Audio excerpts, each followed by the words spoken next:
একজন বলিউডের বাদশা আর অন্যজন ইউটিউবের রাজা। হ্যাঁ বন্ধুরা, আজ আমি আপনাদের দেখাবো Shahrukh Khan versus mister beast, কে বেশি ধনী, কার লাইফস্টাইল বেশি লাক্সারিয়াস আর কে আসলে সারা বিশ্বে বেশি জনপ্রিয়। তো চলুন শুরু করা যাক। তো প্রথমে দেখে নিই শাহরুখ খানের জীবন ও লাইফস্টাইল।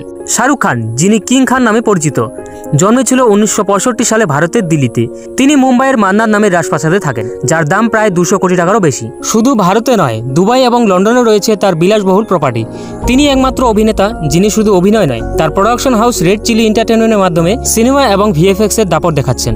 এরপর দেখে নিই মিস্টার বিস্টের জীবন ও লাইফস্টাইল।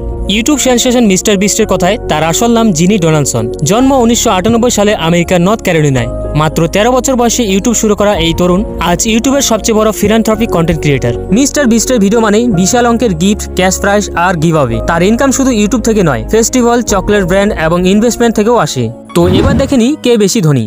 2024 সালের তথ্য অনুযায়ী শাহরুখ খানের মোট সম্পত্তি প্রায় $700 মিলিয়ন, যেটা তাকে বিশ্বের অন্যতম ধনী অভিনেতা করে তোলে। অন্যদিকে মিস্টার বিস্টের মোট ইনকাম প্রায় $500 মিলিয়ন।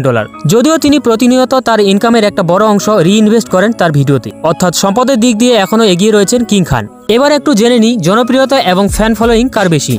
ইনস্টাগ্রামে শাহরুখ খানের ফলোয়ারের সংখ্যা প্রায় 50 মিলিয়নের কাছাকাছি, কিন্তু মিস্টার বিস্টের ইউটিউব সাবস্ক্রাইবার 300 মিলিয়নেরও বেশি। তবে মনে রাখতে হবে শাহরুখ খান 30 বছরেরও বেশি সময় ধরে সিনেমা জগতে রয়েছেন, আর মিস্টার বিস্ট মূলত গত 5 থেকে 6 বছর।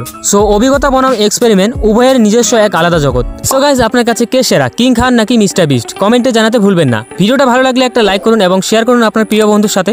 এবং এমন আরো মজাদার তুলনামূলক ভিডিও দেখার জন্য সাবস্ক্রাইব করে রাখুন আমাদের এই চ্যানেল। দেখা হবে পরের ভিডিওতে।